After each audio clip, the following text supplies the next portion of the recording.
Hey folks, and welcome back. Today we're going to be looking at this. This is part of the Ruins of Symbaroum series from Epic Encounters.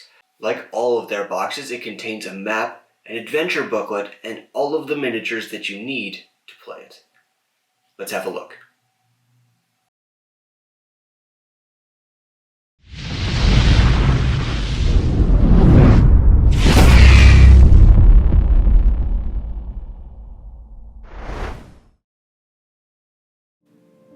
This Epic Encounter set is called The Gem in the Barrow, and it's about exactly what it sounds like, a dangerous and powerful magical gem that 3 different powerful factions are all vying for, with the players caught in the middle. It's an interesting and open-ended setup with a lot of room to be run in different ways. There are multiple encounters that all scale with the level of the player characters, excellent tips about how to run combat if it comes to that, and more. Along with it, a double-sided high-quality paper map to run those encounters on if you don't have your own setup, and of course, the miniatures. If you've watched past videos of mine, you know I love the large Epic Encounters minis. I'm a big fan and have endlessly praised them. The smaller minis like this set, I've had more issues with, and have never featured on the channel. The last time I bought a box of them, I was not overly thrilled with the crispness of the detail and the quality of the plastic. So I'm excited to take a look and see if that's improved.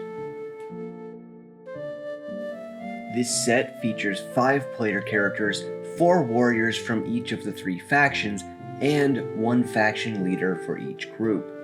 One thing I want to say right away is that I love the designs for the minis. There were so many of them right out of the box that I knew I would love to paint. Even the ones that are just supposed to be generic soldiers for each faction are so well designed and evocative that they'd make fun player characters too. One of the big problems I had with the previous set of smaller minis I purchased was that they had a lot of flash on them, and the soft plastic they use makes flash incredibly difficult to clean up. That is not a problem that these minis have, I'm happy to say.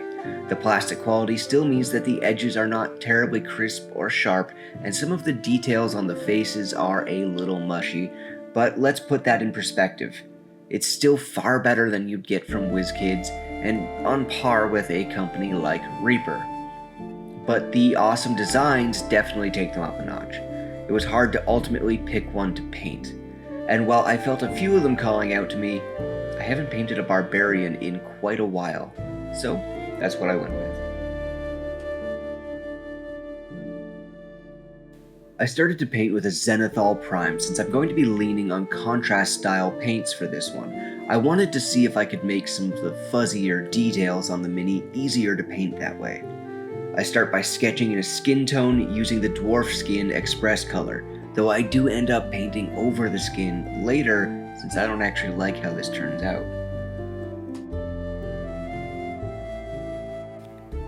Next up is a runic gray speed paint all over that fur cloak he's wearing, as well as the fur trim on his coat and armor. This is one of my favorite speed paints. It's a lovely cold blue-gray that has a lot of character and interest.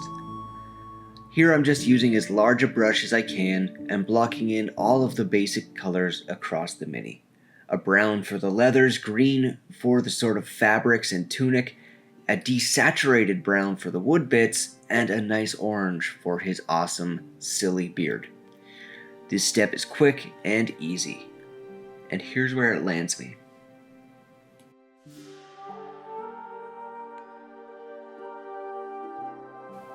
With some base coats down, it's time to start applying metallics. I settle on 2 colors. I use a brass color for everything that looks more decorative on his armor, like the brooch and the big spiral plate on his belt, and a nice steel color for everything that looks functional, the axe head, the chain, and the scalloped plates on his shoulders.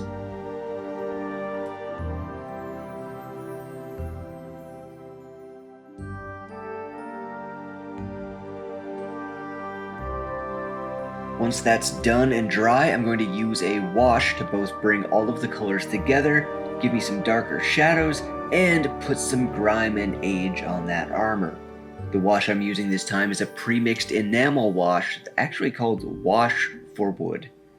But Oh, what can I say? Rules are made to be broken. It's going over everything.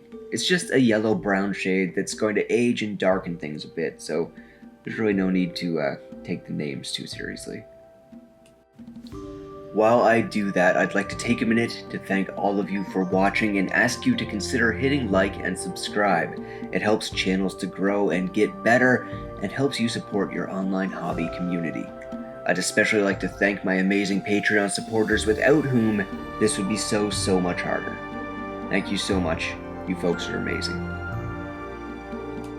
With the wash dry, things are looking a little better, but I lost a lot of that green, so I decided to come in and bring it back with some highlights. This will make the mini pop more and also make it fit in better with my usual painting style, which is just brighter and poppier than this. So I do a little volumetric highlighting with 2 successively lighter greens. This is also around the time I decided that I absolutely could not tolerate the skin tone. It just looked so bad. It would probably be fine if my style leaned more towards grimdark fantasy, but it doesn't. I like bright, colorful, vibrantly painted minis. So I take a light skin tone and a flesh wash, and see about bringing this guy more in line with my usual style. The final result from that still isn't fantastic, but it's something I can at least live with.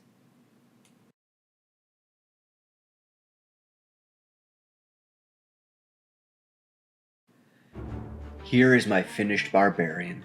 For a very quick and easy paint job, I think that's a decent tabletop level. 1 layer of speed paints, a wash, and some highlights are all it took to get this result. And now the barbarian is ready to join his comrades for the Gem in the Barrow adventure or for any other adventure that might come up. But he's not alone. As I often do, I kept painting in the off hours and finished this wizard as well. I do have to say that the quality of the smaller Epic Encounter minis has definitely improved, and they take quite well to the contrast paints. I would still say that the softness of the details is a bit of an issue, but as you can see, you can work around that and get good results. And it's still better than a lot of the contemporaries out there. Thank you all for watching. Please hit like and subscribe. There is more content on the way, and as always, I will see you on the next one.